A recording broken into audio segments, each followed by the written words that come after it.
Dick Enberg with Bob Trumpy. Welcome to Veterans Stadium in Philadelphia. The AFC Oakland Raiders, 8-3, first place in the AFC West against the first place Philadelphia Eagles. 10 wins, only 1 defeat, the leaders in the NFC East.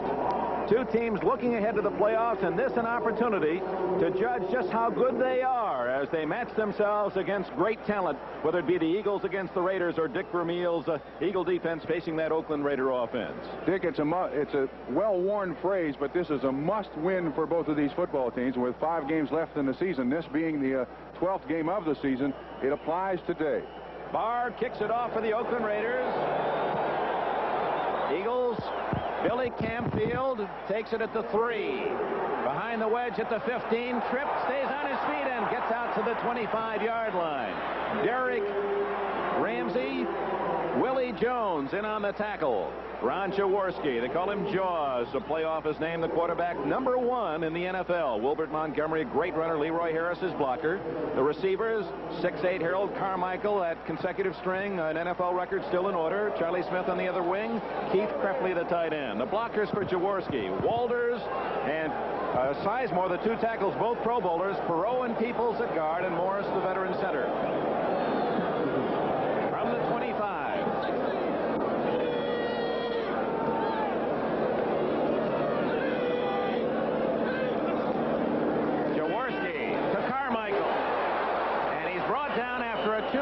Gain. Carmichael's 124th game in which he has caught a pass as he extends his NFL mark. Defensively for the Oakland Raiders, Matuzak, Kinlaw, the speedy ex-Oklahoma star in the middle, and Browning. Linebackers, the Mad Stork, Ted Hendricks, having a banner season. The rookie from Penn State, Matt Millen, Randy McClanahan, Rob Martin. Lester Hayes leads the NFL in interceptions with 9 and has had 3 called back. Dwayne Osteen, ex-Ram, at the other corner. Mike Davis and Burgess Owens, the safety. First down for the Raiders at their own 18. That's Van Egan to the 22, maybe the 23-yard line. Dennis Harrison, Bigfoot, number 68, made the tackle. Jim Plunkett, the quarterback, 6-0 as a starter. Kenny King, great acquisition from the Oilers, and Mark Van Egan, durable back, the all-time rushing leader for the Raiders. Cliff Branch, the speedster. Bob Chandler, the finesse receiver. Raymond Chester, one of the best tight ends ever. And the blockers, Shell and Upshaw, the big veterans on the left side. Dalby in the middle. Marvin, they say, having a great year, and Henry Lawrence on the right side. Run. Second down and 6. King, and he is plastered at the 24-yard line. This should sit by the Eagles.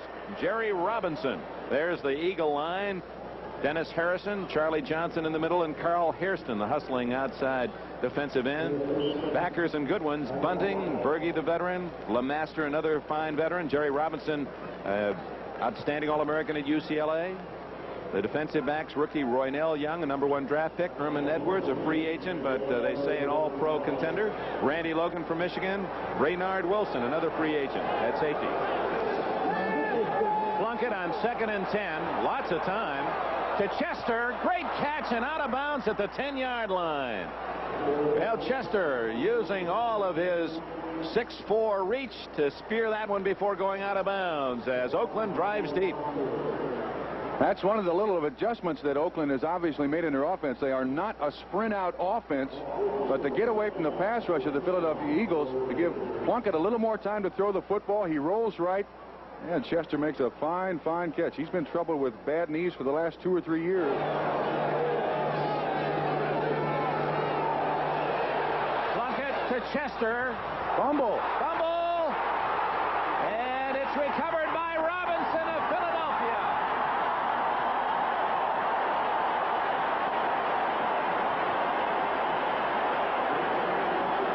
Jerry Robinson picks up the ball, not unlike the fumble that was called an incomplete pass earlier in this quarter.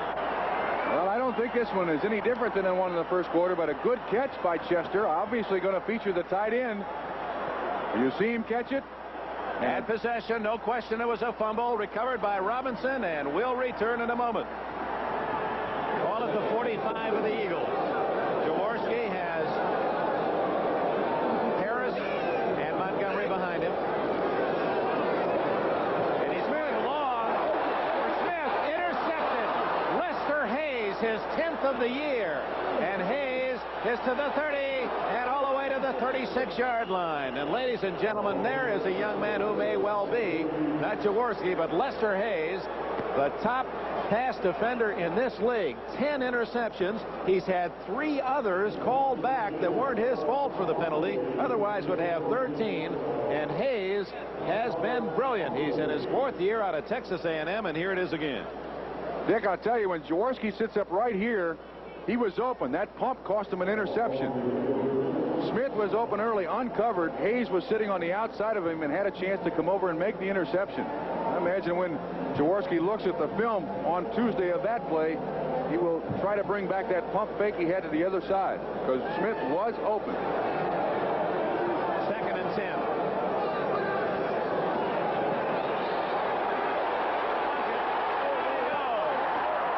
Ken Clark, 71, got Plunkett with help from Claude Humphrey.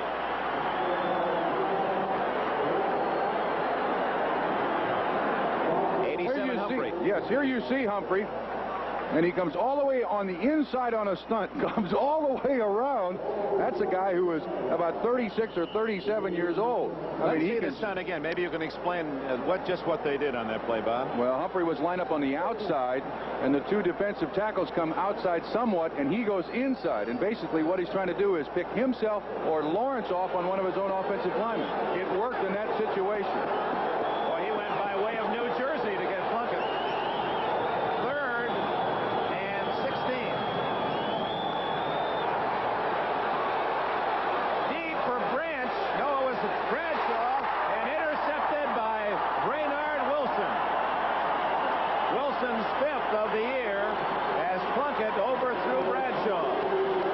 That's 2 in the favor of the Eagles. They've dodged 2 bullets now, and I will tell you this, Jim Plunkett had Ray Chester wide open about 15 yards down the field. I think he made a mistaken judgment here going for it all. There's 4 minutes Chester. gone in the 2nd quarter, no score. So 4th down and only 2 seconds left out of field goal range. Plunkett will go for one last desperation pass. Chandler and Bradshaw to the right. They might go to Chester. He's the big, tall tight end going down the left side. It is aimed at Chester. Incomplete. Hoping for a flag. They didn't get it. And that is the end of the first half. Chester thought he was pushed, but in that crowd, everyone was getting a shove.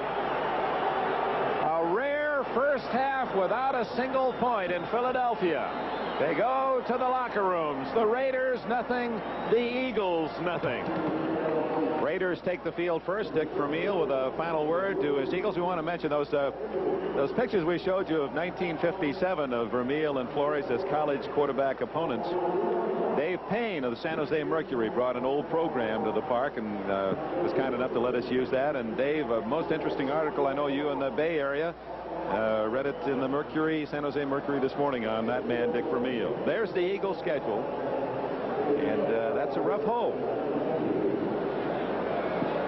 Jim Plunkett getting ready as the Raiders will have the ball first in this 2nd half.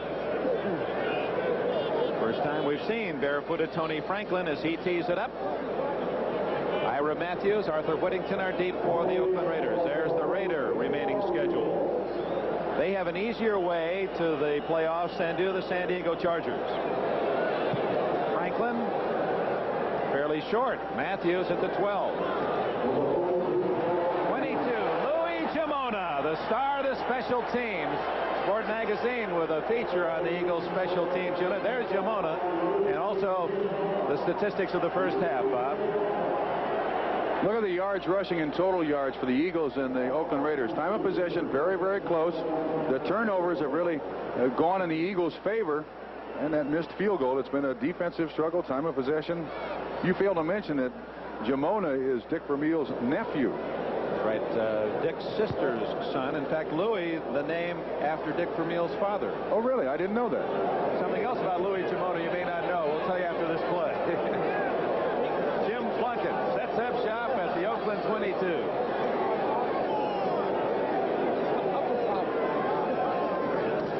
Gives to Van Egan.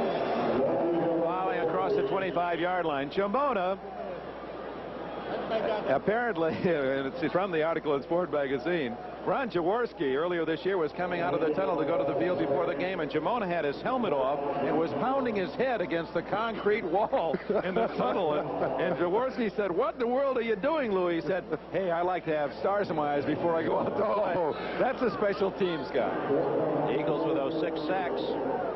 And great pressure on Plunkett, especially in the second quarter. And Tom Flores undoubtedly going to a change in strategy. John Shara stands at the 30.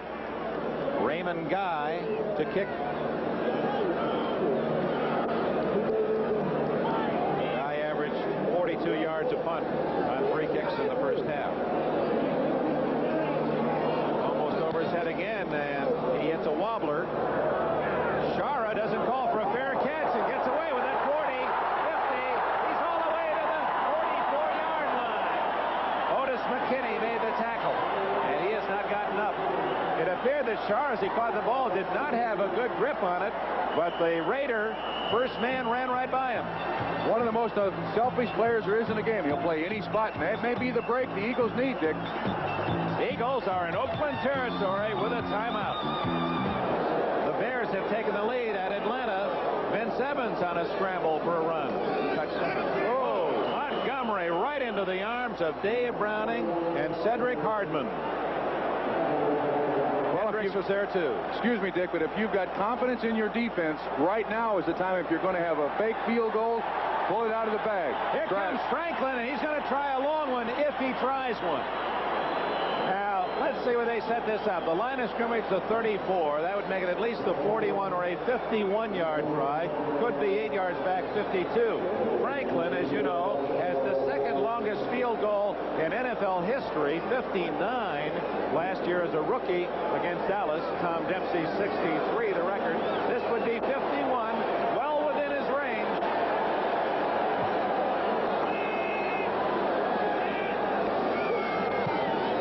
High enough, long enough, good! Oh.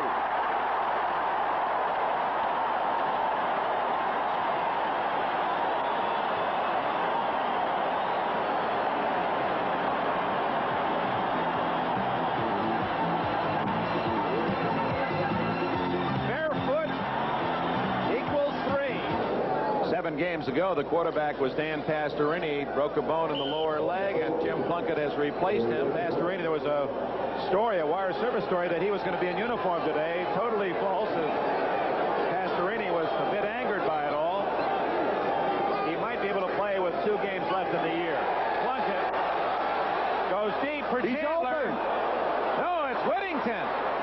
Branch, and he's going to go all the way for a touchdown.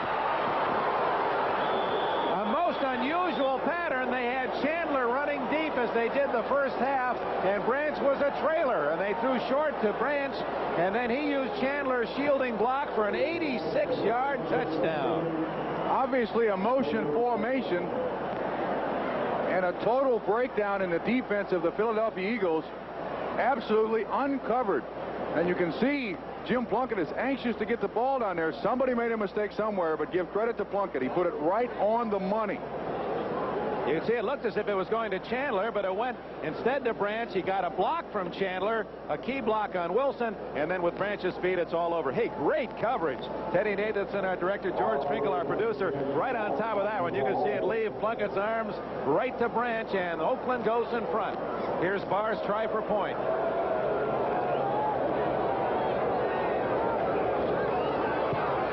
It's good.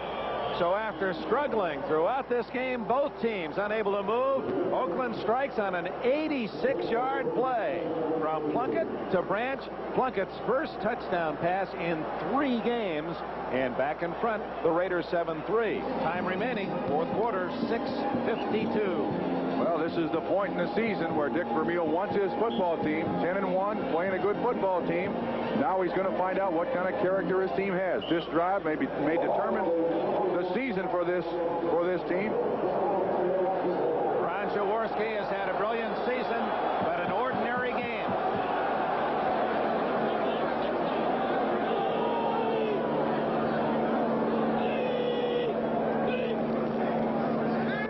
Jaworski, McClanahan can't bring him down. He's open. Is there,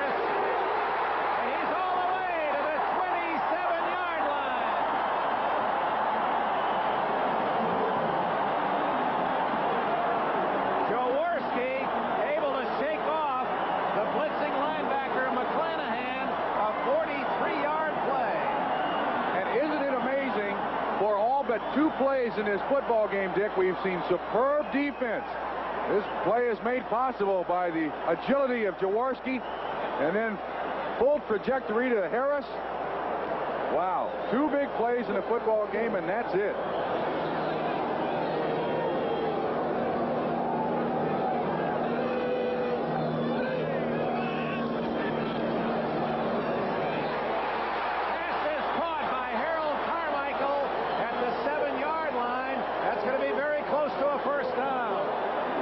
Those of you who have been watching Buffalo and Pittsburgh, we're in the final minutes at Veterans Stadium in Philadelphia. Ron Jaworski, this is his 3rd down, 11 pass to the big, tall end, Harold Carmichael.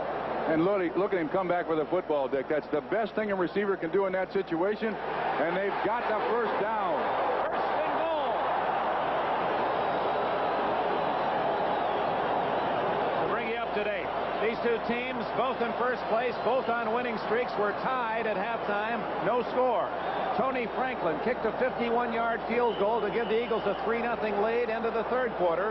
A Jim Plunkett to Cliff Branch bomb of 86 yards put Oakland in front here in the 4th quarter, 7-3. And since that time, the Eagles have come marching back and have it 1st and goal at the 7-yard line with 3 minutes, 55 seconds left.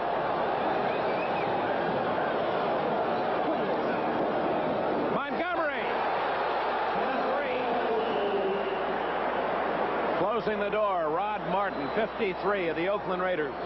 Dick, that's the first trap that the Eagles have run all day long. You'll see the center 50, Guy Morris, block back. You'll see the left guard pull, Petey Perot.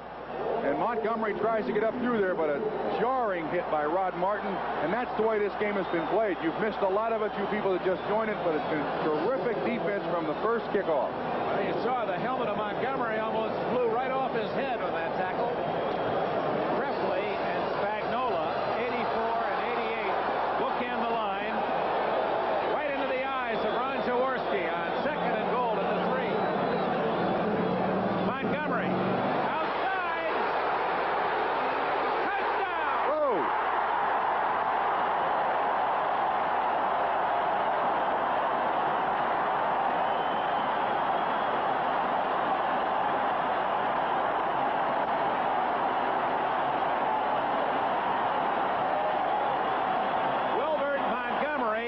who missed several series in this second half after being kicked in the helmet, comes back to give the Eagles the lead. And Dickey takes a tremendous chance here going outside.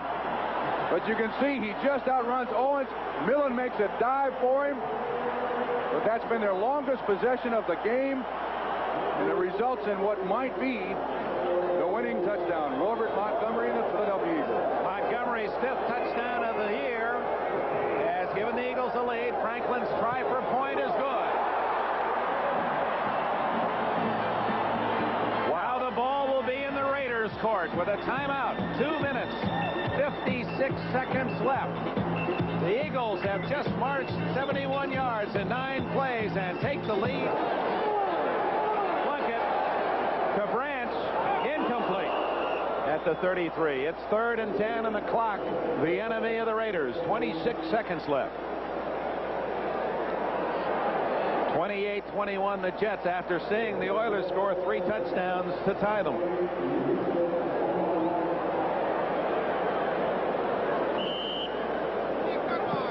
Ten to 7 Philadelphia. 26 seconds left. The Raiders in a near impossible situation. They need a miracle play.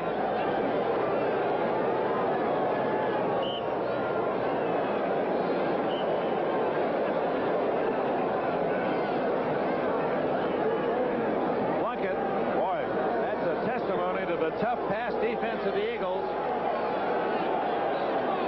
Raiders play a Monday night game next week at home against Denver. Plunkett complete to Jensen, and he gets as much as he can before stepping out of bounds at the 38 with a first down. Not a bad call. Not a bad call. You mentioned who they play next week. They play last Monday night, Sunday in travel, then go back home and play on Monday night. That is a tough schedule for the Oakland Raiders. And if they lose today, they make it tougher on themselves because Denver then figures they still have a chance in this race. There's the rest of the Raiders' schedule, and they have some tough spots, some chuck holes to hit too before this season is over. And they play the Denver Broncos twice before this season is out.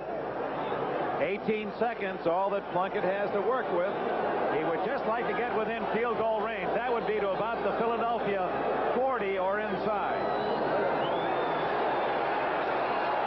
Down the sidelines. Incomplete. Bradshaw was out of bounds anyway, so even had he come back in and caught it, that would have been only a penalty.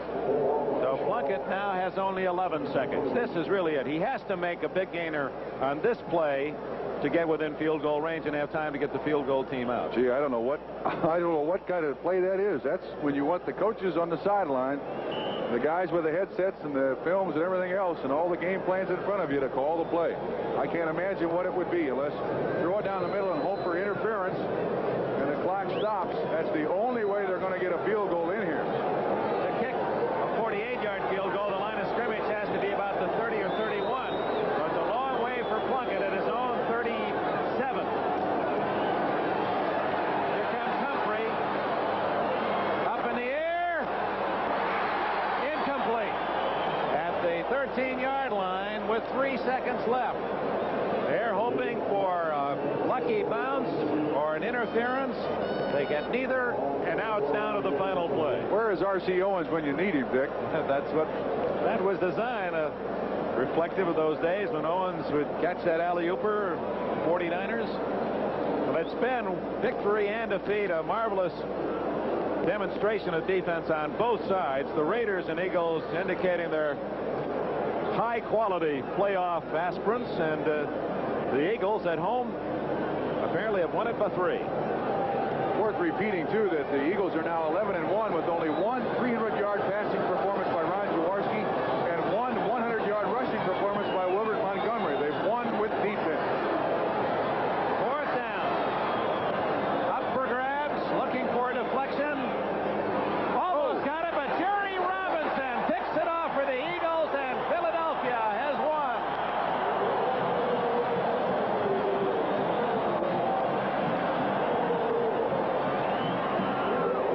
So the Eagles have won 8 in a row as they defeat the Oakland Raiders 10-7. The Raiders' victory string is snapped at 6. That's a fitting climax, too, Dick. As good a game as Jerry Robinson played all day, that he should end up with the interception that finally stops the Oakland Raiders' 6-game winning streak.